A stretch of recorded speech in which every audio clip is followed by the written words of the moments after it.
حضرت عبداللہ ابن سلام رضی اللہ تعالیٰ عنہ فرماتے ہیں کہ میں یہودیوں کا بہت بڑا عالم تھا. ملنگ شلنگ بندے مطمئن کرنے آسان ہوتے ہیں، عالم فاضل پڑھے لکھے بندے کو کسی بندے کا مطمئن کرنا، متاثر کرنا بڑا مشکل ہوتا ہے.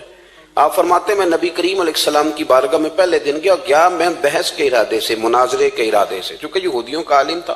حضور اونٹنی پر تشریف فرما تھے. او یارو، محنت کر کے جو میک اپ کر کے چہرہ بنایا جاتا ہے اس کے اندر حسن تو کئی دفعہ ہوتا ہے پر جاذبیت نہیں ہوتی.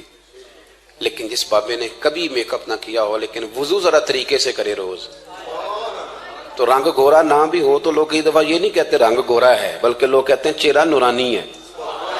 اب میں اس پر میں کچھ کلام کر سکتا ہوں کہ گورے اور نورانی چہرے میں بھی فرق ہوتا ہے. کچھ چہرے گورے ہوتے ہیں پر نورانی نہیں ہوتے، کچھ گورے نہیں ہوتے پر نورانی بڑے ہوتے، یہ الگ عنوان ہے.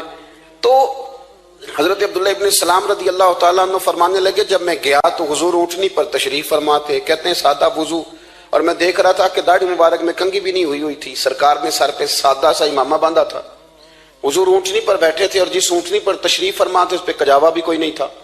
لیکن کہتے دو جملے حضور کی زبان سے نکلے، دو جملے، اور میں ان جملوں کا قیدی ہو گیا. میرے محبوب نے فرمایا جو چاہتا ہے کہ اس کی عمر بھی زیادہ ہو، رزق میں بھی برکت ہو. آپ بھی چاہتے ہیں نا عمر بھی زیادہ ہو، رزق میں بھی برکت ہو، تو حضور فرمانے لگے اس کے لیے کرنے کا کام یہ ہے کہ اگر وہ چاہتا ہے عمر زیادہ ہو، رزق میں برکت ہو، تو اپنے رشتہ داروں کے ساتھ اچھا سلوک کرے. یہ حدیث اگرچہ اپنے انہی الفاظ کے ساتھ مشکات میں موجود ہے، لیکن وہاں حضرت عبداللہ ابن سلام رضی اللہ تعالیٰ عنہ کہتے ہیں کہ وہ کیا مٹھاس تھی لفظوں میں، جملے تھوڑے تھے، بات میں گہرائی بہت زیادہ تھی. میں آیا تھا بحث کرنے پر میں آگے بڑھا، حضور کا دست مبارک تھاما اور میں نے عرض کی یا رسول اللہ مجھے کلمہ پڑھا دے، میں مسلمان ہونا چاہتا ہوں. ہمارے ہاں لوگ سمجھتے ہیں کہ بہت زیادہ فلسفہ بیان کرنے والا شاید کوئی بڑا پڑھا لکھا بندہ ہوتا ہے. یہ جی نفسیات کا بڑا ماہر ہے جی، اس نے کئی ماسٹر کیے ہوئے ہیں، ایم فل کی ہے، پی ایچ ڈی کی. او خدا کے بندے، نفسیات کا ماہر وہ ہوتا ہے جو سامنے والے کی عقل کے مطابق بات کرنا جانتا ہے. اور اگر تم کہے جی میری بات ہی بڑی مشکل ہے میں کس کو سمجھاؤں، تو آپ یہ پڑھے لکھے نہیں ہیں، آپ ابھی سمجھدار نہیں ہوئے. کلم الناس علی قدر عقولہم. اگر آپ پڑھے لکھے ہوتے تو لوگ آپ کی بات سمجھتے. میرے رسول کریم نے کبھی کوئی مشکل بات نہیں کی، کبھی کوئی فلسفہ نہیں بیان کیا، بلکہ تیری نگاہ ناز سے دونوں ہی مراد پا گئے. عقل غیاب جستجو، عشق حضور و اس طرح. اقبال کہتے ہیں اگر بڑا عقل مند آدمی ہوتا تھا تو حضور کی بات اس کے دل کو بھی اچھی لگتی تھی، اور اگر کوئی عشق و مستی والا آتا تھا نا کہ میں نے مست ہو کے آنا ہے تو وہ بھی میرے نبی کی باتوں سے مست ہو جایا کرتا تھا. دونوں تیری نگاہ ناز سے دونوں مراد پا. تو حضور کو بات کرنے کا سلیقہ بھی بڑا شاندار آتا تھا. حضرت عائشہ صدیقہ رضی اللہ تعالیٰ عنہ فرماتی ہیں کہ نبی کریم صلی اللہ علیہ وسلم جب بات کرتے تھے تو اتنی دھیمی کرتے تھے، اتنی دھیرے میں کرتے تھے. میں تو چھوٹا آدمی ہوں، کسی بڑے بندے کو نصیحت بھی نہیں کر سکتا، ورنہ میں علماء سے تو نہیں لیکن جو طالب علم ہیں جن کا خیال ہے کہ شاید اور میرے پاس کچھ سیکھنے آئے ہوئے ہیں مدرسے کے، تو میں ان سے کہتا ہوں کہ وہ کیا خطابت ہوئی جس میں سامنے والے کو سمجھ ہی نہیں آئی آپ نے کیا کہا ہے. آپ اتنے جوش میں چلے گئے، کہتا جی وہ میرا عشق بڑا جوان تھا. تو میں نے کہا آپ کا عشق زیادہ جوان تھا، پھر رسول پاک کی سنت سے آگے نکل گیا ہے. اب ٹھہر ٹھہر کے بات کریں. آپ کی بات اگر سامنے والے کی سمجھ میں نہ آئی تو اس کا معنی کیا ہوا. اسی طرح سے ہماری نعت خوانی کا ماحول ہوتا ہے، 6 بندے نعت پڑھ رہے ہوتے ہیں، ایک سپیکر ادھر ہوتا ہے ایک ادھر ہوتا ہے، کوئی سمجھ نہیں آتی ہے کیا کہہ رہے ہیں. اور پھر اس کے ساتھ ساتھ وہ یہ بھی مطالبہ کر رہے ہوتے ہیں کہ ہاتھ بھی کھڑے کرو جنو جنو عشق کے. میں کہ انج نہیں کہی دا، ویسے تو کہہ چلو پڑھ لیں، ورنہ اگر آپ ایسے ہی استاد بائی پاس والے بیچارے کو تو ہارٹ اٹیک ہو جائے گا ہاتھ کھڑا کرے گا، تو ہے تو وہ بھی عاشق رسول ہی نا. لیکن یہ قسمیں نہ ڈالیں، یہ کوئی طریقہ ہی نہیں ہے، نہ کہیں دین اس کی اجازت دیتا ہے. ہم نے تو یہ سنا ہے کہ صحابہ کہتے ہیں جب اللہ کے حبیب گفتگو کرتے تھے تو ہم یوں بیٹھتے تھے کہ ہمارے سروں پہ پرندے بیٹھے ہو، تو حرکت بھی نہیں کرتے تھے. تو بہرحال جو بات عرض کرنی ہے اس پر غور کریں. جناب عائشہ صدیقہ کہتی ہیں ٹھہر ٹھہر کے بات کرتے، آہستہ. اور یہ لفظ آپ کو یاد رکھنا ہے. سیدہ عائشہ صدیقہ کہتی ہیں جب حضور گفتگو کرتے تھے نا تو اگر ہم نبی پاک کے الفاظ کو گننا چاہتے تھے تو گن بھی سکتے تھے، گننا چاہتے تو گن بھی. ایک تو آپ کی جو سادگی ہوگی وہ اصل ہوگی، ملمہ سازی سے نکلیں. پہلے ہماری شادیوں پہ دلہا اور دلہن جاتے تھے بیوٹی پارلر، اب سارا خاندان جاتا ہے. اس میں حسن نہیں ہوتا، اس میں بے وقت ہو جاتا ہے آدمی. آپ کو جو رب کریم نے بنایا ہے اس سے زیادہ شاندار آپ کو کوئی بنا سکتا ہے؟ الذی خلقک فسواک فعدلک فی ای صورت ما شاء رکبک، اللہ فرماتے ہیں جو میں نے تیرا چہرہ بنایا ہے نا، یہ میری چاہت ہے، میں نے جیسا چاہا ہے تجھے بنایا ہے، تو مجھے تجھے وہ چہرہ پسند کیوں نہیں جو میرے رب نے بنایا ہے؟ یہ چاہت ہے الذی خلقک کا، جس نے تمہیں پیدا کیا، فسواک فعدلک، پھر ہموار کیا، پھر برابر کیا، اور فی ای صورت ما شاء رکبک، پھر جس صورت میں اس نے چاہا تجھے ترکیب کیا۔ تو پہلی بات، اور دوسری بات، گفتگو کریں تو ذرا تھوڑا سا نا موقع دیں کسی اور۔ کچھ لوگ ایسے ہوتے ہیں جن کے پاس آپ بیٹھیں تو بس وہی بولیں گے، آپ نہیں بول سکتے، اب وہی بات کریں، گفتگو کریں، معنی خیز کریں، اتنی باتیں نہ کریں کہ پھر آپ رہ جائیں، کم بات کریں، اور جتنی کریں وہ وزنی کریں، تاکہ آپ کی بات کا ایک خاص حجم ہو، ایک وقار ہو۔ اللہ کے محبوب بات کرتے تو اس بات کے اندر وزن ہوتا، وقار ہوتا۔ ہمارے صاحب رحمۃ اللہ علیہ ہمیں اکثر حکم دیتے تھے تقریر تھوڑی کرنا، نعت کے 2-3 شعر پڑھنا، تو میں نے ایک دن عرض کی حضور کیوں؟ فرمانے لگے اللہ رسول کی بات کو بے وقت نہ کر دینا کہ لوگ سننا نہ چاہیں اور تم جبرن سناؤ۔ فرمایا رنگ اس طرح کا ہونا چاہیے کہ لوگوں میں دلچسپی ابھی ہو اور بات ختم ہو جائے، اس کو بے وقت کر دینا ایک زبردستی۔ آپ تو اچھی گفتگو کریں، معنی خیز سنیں۔ ایک حدیث پاک حضرت ابو بردہ رضی اللہ تعالیٰ ایک صحابی ہیں، البدایہ والنہایہ میں روایت آپ کو ملے گی۔ وہ کہتا ہے میرا اپنی بیوی سے اختلاف ہو گیا۔ بیوی سے جب بندہ راضی ہوتا ہے تو بڑا ہی راضی ہوتا ہے، پھر وہ کہتا ہے کہ جیسی میری ہے ویسی کسی کی بھی نہیں، اور جب ہوتا ہے نا ناراض تو پھر وہ منگنی سے کہانی شروع کرتا ہے کہ جب میری منگنی ہوئی تھی تو تیرے چاچے نے مجھے گورا تھا، اور پھر وہ دن جب رکھے تھے اس دن جو کام ہوا تھا اس کا بھی ذکر، اب اختلاف جو ہو گیا، اور جب آپ کسی سے ناراض ہوتے ہیں پھر اس کی خامیاں ساری سامنے آ جاتی ہیں۔ پھر وہ کہتا ہے شادی والے دن تیرے ابے نے صحیح سلوک نہیں کیا، یہ جو مجھے کپڑے دیے تھے جو کو پہننے والے تو نہیں نا، تو میری اماں، اب اختلاف ہو گیا۔ اب ہم کیا کرتے ہیں، جو قریب والے لوگ ہوتے ہیں وہ اس پر تھوڑا تیل اور ڈالتے ہیں، وہ کہتے ہیں نہیں تینوں تو پتہ ہی نہیں، مجھے تین بڑیاں گلاں دا پتہ ہی نہیں، تو تے شادی تو 15 دن بعد سعودی عرب ٹر گیا ساڑھے کو سن کہانیاں، ہم تمہیں بتاتے ہیں تاکہ تباہی اور اترے۔ اس طرح نہ کریں، آپ ایک آدھ بات کہہ کے چلے جاتے ہیں، ان بیچاروں نے اکٹھے رہنا ہوتا ہے، ان کی زندگی دوزخ بنی رہتی ہے، ان کو قریب کریں۔ اللہ کے رسول تو کسی کا نکاح کرتے تھے تو میاں بیوی کے درمیان محبت کی دعا فرماتے تھے۔ تو وہ صحابی آئے تو اپنی بیوی سے ناراض تھے، تو انہوں نے اب بات شروع کر دی، کہنے لگے یہ بھی کرتی ہے، یہ بھی کرتی ہے، یہ بھی کرتی ہے، یہ بھی غلطی ہے، یہ بھی غلطی ہے، یہ بھی کوتاہی ہے، بڑی باتیں سنائیں۔ اللہ نے کان کتنے دیے اور زبان، اس کا مطلب ہے سنگل بولنا چاہیے اور ڈبل سننا چاہیے۔ آپ جتنا بولتے ہیں اس سے ڈبل سننے کا مزاج بنائیں، کیونکہ کان اللہ نے 2 دی اور زبان سنگل بولیں اور ڈبل سنیں۔ حضور سنتے رہے، بلکہ حضرت ابو بردہ رضی اللہ تعالیٰ عنہ کہتے ہیں میرے محبوب نے نا تکیہ منگا لیا، ٹیک لگا لی۔ کئی لوگ کہتے ہیں نا جی ڈاکٹر نے میری بات تو پوری سنی کوئی نہیں، تو جب تک پوری سنی نہ جائے بعض بندوں کو تسلی نہیں ہوتی، پورا وقت دیا۔ وہ کہتے ہیں جتنا میرے اندر غبار تھا سارا میں نے نکالا، اور میں نے ثابت کر دیا کہ میری بیوی میں یہ بھی کمزوری ہے، یہ بھی کمزوری ہے، یہ بھی کمزوری ہے۔ کہتے ہیں جب میں تھک گیا نا باتیں کر کر کے اور باتیں ختم ہو گئیں تو حضور ہلکا سا مسکرائے، پھر پہلی نظر ہی لوٹ لے ماہی تیرے ہار شنگاراں۔ کہتے ہیں حضور ہلکا سا مسکرائے زیر لب اور فرمانے لگے کہ تیری بات ختم ہو گئی ہے تو ایک میں بھی کر لوں۔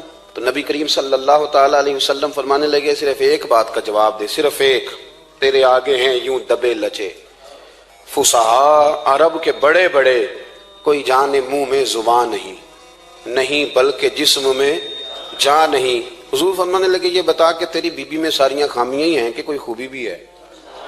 بھائی اتنا جواب دے دے، زیادہ لمبی چوڑی بات نہیں، تیری بیوی میں ساریاں خامیاں ہیں۔ اللہ جو بندے بناتا ہے نا تو ایسا کوئی بندہ رب کریم نے نہیں بنایا جس کے اندر اللہ نے کوئی خوبی نہ رکھی ہو۔ یہ الگ بات ہے کہ ہماری اپنی اینک پر مٹی پڑی ہوتی ہے اور ہم سامنے والے کا چہرہ صاف کرتے رہتے ہیں، اپنی اینک نہیں صاف کرتے۔ تو حضرت ابو بردہ رضی اللہ تعالیٰ عنہ فرماتے ہیں جب سرکار نے اس شخص سے یہ بات کہی نا کہ کوئی خوبی بھی ہے تیری بیوی میں، تو کہتے ہیں وہ شخص کہتا ہے میری نا بالکل ایک جملے نے سوچ ہی بدل دی ساری۔ یوں سمجھ لے کہ میں اس روڈ پہ چل رہا تھا، میرے نبی پاک نے مجھے اس والے رستے پہ ڈال دیا، بالکل ساری سوچ، یعنی ایک ہی جملہ لیکن ہر چیز بدل دی سرکار نے۔ حضور فرمانے لگے کوئی خوبی بھی ہے؟ کہتے میں تھوڑی دیر چپ رہا، عرض کی یا رسول اللہ صلی اللہ علیہ وسلم آپ حکم کریں۔ تو حضور فرمانے لگے اپنی بیوی سے کبھی بغض نہ رکھو، اگر تمہیں اس کی خامیاں نظر آئیں تو اس بات پر توجہ کرو جو اس کے اندر خوبی ہو۔ کہتے میں نے اٹھ کے عرض کی یا رسول اللہ میری بیوی پردے کی بڑی پابند ہے، میری خوابگاہ میں کوئی دوسرا شخص کبھی پیر بھی نہیں رکھ سکتا، تو فرمایا جا پھر گھر جا کے بسا، جو سب سے اعلیٰ خوبی تھی وہ تو اللہ نے تیری بیوی کو عطا کی ہوئی ہے، گھر بسا۔ تو ایک تو سرکار کی ظاہری جو اللہ نے آپ کو حسن و جمال دیا تھا وہ بے مثل تھا، گفتگو کا جو ڈھب اور سلیقہ دیا تھا وہ بے مثل اور بے مثال تھا، اور پھر جو حضور کی ادائیں تھی نا، کانا خلقہ القرآن۔ حضرت عائشہ صدیقہ کہتی ہیں میرے محبوب کے اخلاق دیکھنے ہو تو قرآن پڑھو، جن اخلاق کا قرآن درس دیتا ہے وہ عملی طور پر سارے مدینے والے محبوب میں پائے جاتے تھے۔ جو سب سے بہترین عادت تھی نا، بہترین ترین عادت، وہ اللہ نے میرے رسول کریم کو عطا فرمائی۔ ہمارا نا اب ایک مزاج بن گیا ہے، ہمارے بعض لوگ بڑے فخر سے بتاتے ہیں کہ یہ مسواک سنت ہے، اب تو سائنس بھی مان گئی ہے کہ مسواک کریں گے تو آپ کے وجود کے اندر جو منہ میں فالتو مادے ہوں گے جراثیم وہ مر جائیں گے، اب سائنس بھی مان گئی ہے۔ مجھے کبھی کبھی اس لفظ سے بڑی تکلیف ہوتی ہے، میں کہتا ہوں کہ سائنس اگر نہ مانے تو ہمیں کوئی اس پہ فرق پڑتا ہے؟ نہ مانے سائنس، ہمیں کیا لینا دینا سائنس سے؟ سائنس تو کبھی کچھ کہتی ہے پھر کبھی کچھ اور کہنے لگ جاتی، سائنس کا کیا ہے؟ سائنس کو منوانا ہماری ڈیوٹی۔ ہاں، اس طرح کا دین نہ بناؤ کہ معاذ اللہ دین کو سائنس کا غلام کر دو۔ سائنس کل بھی رسول اللہ کی غلام تھی، آج بھی میرے نبی پاک کی غلام ہے۔ تو حضور کی جتنی ادائیں ہیں، جتنی، ایک کدو شریف ہے، حضور نے کدو استعمال فرمایا ہے۔ آپ چلے جائیں کسی بھی جگہ پہ، جس بندے کو بہت زیادہ بلڈ پریشر کا مسئلہ ہونا تو اب اس کو ڈاکٹر کہتے ہیں کہ کدو ملے تو اس کو استعمال کراؤ۔ تیزابیت حد درجے اختیار کر جائے اور اندر کا نظام سارا درم برم ہو جائے تو اس کو کدو استعمال کراؤ، اور آپ اس کی خاصیت دیکھ لیں۔ تمام سبزیوں میں سے تحقیق بھی سب سے زیادہ اسی پہ ہوتی ہے۔ میرے رسول پاک کا ایک طریقہ مبارک ہے، اور صحابہ کے اگرچہ سید الطعام گوشت ہے، کانوں کا سردار اسے کہا گیا، لیکن حضرت انس بن مالک رضی اللہ تعالیٰ عنہ فرماتے ہیں کہ درزی نے نبی پاک کی دعوت پکائی تھی، وہ درزی تھا، کپڑے سیتا تھا۔ آپ فرماتے ہیں کہ میں حضور کے ساتھ اس درزی کے گھر گیا تو گوشت اور کدو پکا ہوا تھا۔ فرماتے ہیں اگرچہ سردار گوشت ہی ہے پر نبی کریم نے نا گوشت کے ٹکڑے ہٹا کے نا تو اندر سے کدو نکال کے کھایا۔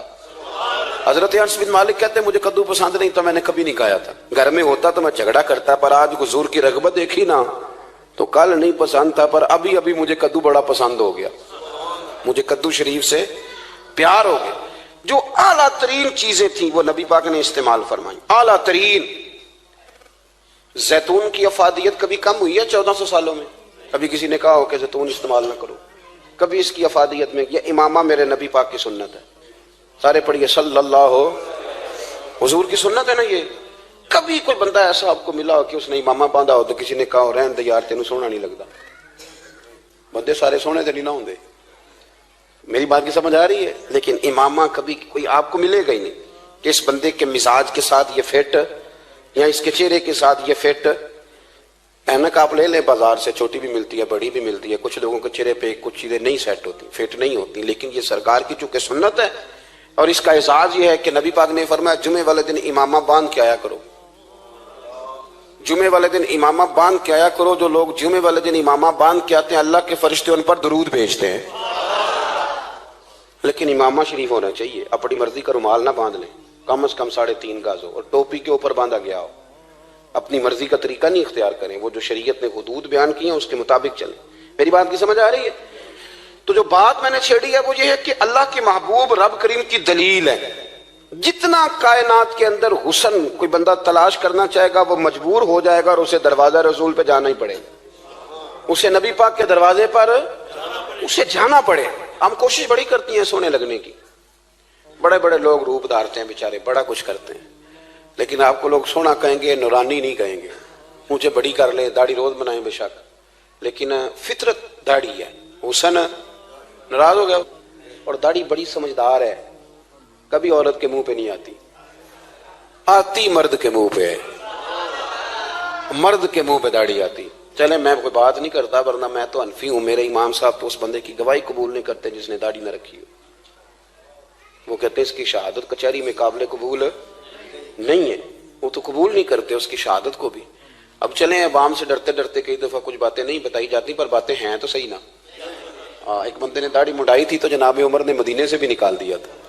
ان سانو کانے کوئی کہہ گیا کہ چنگی طرح نیک ہوے گا تاں رکھی تے روٹی ادن کھائی ہاں جدن چنگی طرح نیک ہو جائے گا، اس سے پہلے کیوں کھاتے ہو؟ یہ قسم اٹھاؤ کہ پیسے اس دن پکڑنے ہاتھ میں جس دن چنگی طرح نیک ہونا ہے. کچھ لوگ کہتے ہیں میں اندر سے ٹھیک نہیں. تو اندر سے ٹھیک ہونا تیری ڈیوٹی نہیں, ظاہر ٹھیک کرنا تیری ڈیوٹی ہے, باطن تو رب کریم اپنی رحمت سے درست فرمایا کرتا ہے. تو جو تیرے ذمہ لگایا اللہ نے وہ تو کرنا, جو تیرے اللہ نے. ظاہری صورت سے ہوتا کیا ہے, سنو کیا ہوتا ہے. مولانا رومی نے لکھا ہے حضرت موسیٰ علیہ السلام کے زمانہ مبارکہ میں ایک شخص تھا, تو حضرت موسیٰ علیہ السلام کی نقلیں اتارتا تھا. آپ کتنا لمبا کرتا پہنتا تھا, ہاتھ میں چھڑی پکڑتا تھا, تھوڑا غصے سے بولتا تھا, معاذ اللہ نقل اتارتا تھا. جناب موسیٰ کلیم اللہ علیہ السلام کی قوم کا جب غلبہ ہوا تو انہوں نے نکال دیا اس کو, تو نقلیں اتارتا ہے, وہ نکل گیا, شہر سے باہر نکال دیا. حضرت موسیٰ کلیم کہتے ہیں میں ایک دن کوہ طور پہ گیا ہوا تھا, تو رب کریم نے مجھ سے فرمایا کہ فلاں جگہ فلاں درخت کے نیچے میرا ایک دوست انتقال کر گیا ہے, اسے اٹھائیے, غسل دیجیے, کفن دیجیے, جو اس دور کا طریقہ تھا, تدفین کر دے. حضرت کلیم علیہ السلام فرماتے ہیں میں اپنے حواریوں سمیت پہنچا, جب بندے کا چہرہ دیکھا تو حیران ہو گیا, یہ تو نقلیں اتارنے والا ہے, تو نقلیں اتارنے والا ہے. پر اللہ کے نبی رب کریم کے حکم کے آگے لا تو لا اللہ نہیں کرتے. یہ نہیں کہتے کہ میری عقل میں نہیں آ رہا. اٹھایا, غسل دیا, کفن دیا, تدفین کر دی اس کو. جب دفن ہو گیا حضرت موسیٰ علیہ السلام کوہ طور پہ حاضر خدمت ہوئے اور بارگاہ عالی مرتبت میں عرض کرنے کے مالک تو بے نیاز ہے, چارہ سوال تو نہیں, پر اپنی تسلی کے لیے مالک یہ فرمائیے کہ وہ تو نقلیں اتارتا تھا. تو رب کریم نے فرمایا موسیٰ بات یہی ہے, پر میں نے اسے نا مرتے وقت ایمان نصیب کر دیا, وہ آپ کا کلمہ پڑھ کے دنیا سے گیا ہے اور توبہ کر کے گیا ہے, تو مالک اتنی کرم نوازی کیوں ہوئی؟ تو رب کریم نے فرمایا موسیٰ جب وہ تیری طرح بن سور کے نکلتا تھا نا, تیری ادائیں اپناتا تھا, تو مجھے پیارا ہی بڑا لگتا تھا, وہ پیارا لگتا تھا. یارو دیکھو نا ترمذی شریف میں حدیث ہے, میرے رسول پاک علیہ السلام نے فرمایا میرا امتی جب سفید داڑھی لے کے قبر میں جائے گا نا, داڑھی اور وہ بھی سفید, تو رب فرشتوں سے فرمائے گا اسے عذاب نہ دینا, یہ میرے محبوب کی سنت سفید داڑھی لے کے آگے, مجھے شرم آتی ہے اسے عذاب دیتے. آپ بات کو سمجھے کہ یہ حضور کی سنت کا اعزاز جو اللہ کی بارگاہ میں, رب کے حضور جو سنت کا اعزاز اس لیے کہ کائنات میں سب سے اعلیٰ ترین جو کام تھا وہ کیا ہی میرے مصطفیٰ کریم نے. اعلیٰ ترین عمل نبی پاک کا, اعلیٰ ترین, اور طریقہ مبارکہ میں حسن اور جاذبیت. اور آپ اندازہ کر لیں, ہم لوگ پٹری سے اتر جاتے ہیں, مرضی کرتے ہیں, ہمارا مزاج ہے جتنا مرضی کو کہے کہ الکوہل والی خوشبو استعمال نہ کریں, پر ہم کوئی نہ کوئی دلیل نکال کے لے ہی آتے ہیں. لیکن خوشبو اس دور میں بھی اتنی بکتی ہے جس کی حد نہیں, اور لوگ اپنی اپنی ضرورت کے لیے اس کو استعمال ہے. ان 1400 سالوں میں 1450 سالوں میں ایک دفعہ بھی ایسا نہیں ہوا کہ یہ کاروبار کہیں ٹھنڈا ہوا ہو. حرم شریف اللہ آپ کو لے جائے تو مسجد نبی میں سونے کی دکان کے ساتھ خوشبو والی دکان ہوتی, یعنی اتنا مہنگا کاروبار ہے کہ جتنا کرایہ سونے کی دکان والا دے رہا ہے اتنا ہی خوشبو کی دکان والا دے رہا ہے. اتنا مہنگا یہ کاروبار ہے, ایک دن بھی اس کام کی اہمیت کم نہیں ہوئی. اور رسول کریم نے کیا فرمایا, صحابہ کہتے ہیں 3 چیزوں سے کبھی منع نہیں کرتے تھے. کوئی تکیہ دیتا تھا تو قبول کرتے تھے, کوئی بندہ اگر حضور کو دودھ پیش کرتا تھا تو نبی پاک قبول کرتے تھے, اور اگر کوئی شخص حضور کو خوشبو دیتا نا تو حضور جلدی قبول فرماتے تھے. یہ مزاج تھا. تو جو اعلیٰ ترین چیزیں تھیں ان کو میرے رسول کریم صلی اللہ علیہ وسلم نے کیا, ہمیں کر کے دکھایا. ہمارا ظاہری حلیہ, آج بھی اہل عرب لمبا کرتا پہنتے ہیں, آپ لمبا کرتا پہننے حیا کے زیادہ قریب ہے. کھلا لباس حضور پسند کرتے تھے, یہ شرم و حیا کے زیادہ قریب ہے, اس کے اندر انسان کا پردہ زیادہ ہے. وہ ساری اعلیٰ قسم کی صفات جن سے ایک آدمی متصف ہو سکتا ہے اور اپنے آپ کو سجا سکتا ہے, اپنے معاملات کو ٹھیک کر سکتا ہے, وہ ساری رسول پاک نے ہمیں عطا فرمائی. ایک حضور کا طریقہ مبارکہ تھا کہ سامنے والے جتنے لوگ حضور کے دائیں بائیں رہتے تھے ان کا خیال کرتے تھے. ہم تو خیال رکھواتے ہیں نا اپنا کہ سارے مل کے میرا خیال, میری عزت نہیں کرتا تو میری, تو میں کہتا ہوں کہ یہ تو یہاں اپنی عزت کی بھیک مانگی ہے یا آپ نے لڑائی کر کے عزت لی ہے. ایسا نہ کریں, آپ عزت دینی شروع کر دیں, اللہ آپ کو سکون عطا کر دے. آپ احساس کریں دوسروں کا. حضور نہ شدت کے ساتھ, یہ اعلیٰ سنت ہے میرے نبی پاک کی صلی اللہ ہو, سارے پڑھیے درود شریف صلی اللہ ہو, یہ اعلیٰ سنت ہے. آپ دیکھیں نا بخاری مسلم میں موجود ہے, حضور فرماتے ہیں میرا دل چاہتا ہے میں لمبی نماز پڑھاؤں, لمبی نماز پڑھاؤں, دل میرا چاہتا ہے.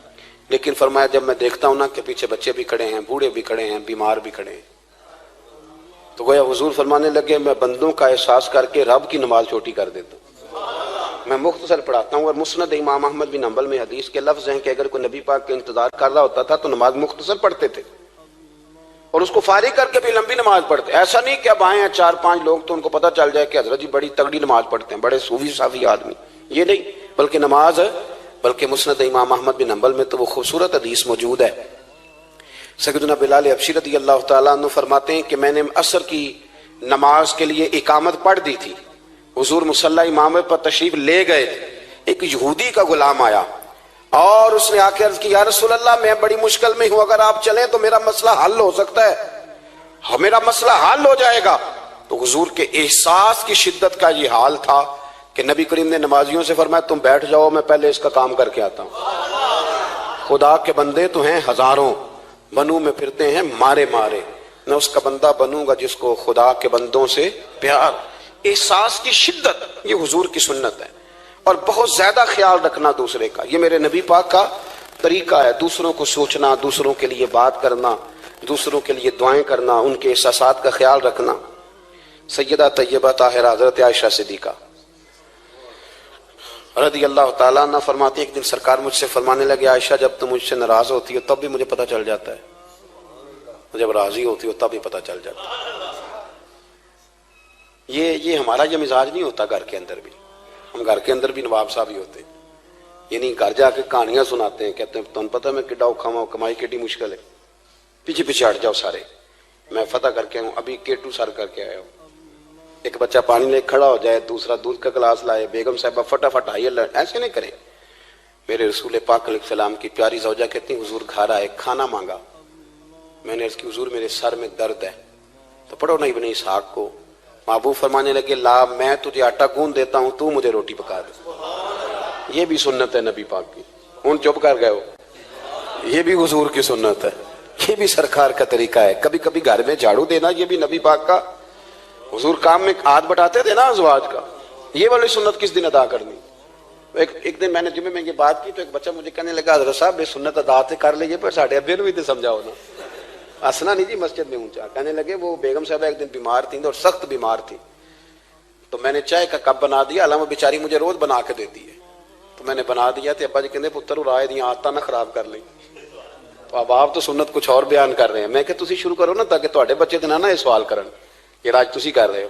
تو اس میں بھی کوئی حکمت ہوگی, بزرگ اگر کوئی بات کرتے ہیں تو وہ بھی کوئی اتنی بری نہیں ہوتی, اس کے اندر بھی کوئی نہ کوئی حکمت ہوتی ہے. لیکن اپنے گھروں کے ماحول میں خوبصورتی لائیں, یہ سٹیٹس نہیں اہل اسلام کا. بات سمیٹنے کی طرف آ رہا ہوں. حضرت عائشہ صدیقہ رضی اللہ تعالیٰ عنہ فرماتی ہیں حضور فرمانے لگے کہ جب تم راضی ہوتی ہو تب بھی مجھے پتہ چل جاتا ہے, اور جب ناراض ہوتی ہو تب بھی. تو میں نے کہا یا رسول اللہ صلی اللہ علیہ وسلم وہ کس طرح, آنکھیں میں نے کھول لی, حضور کس طرح.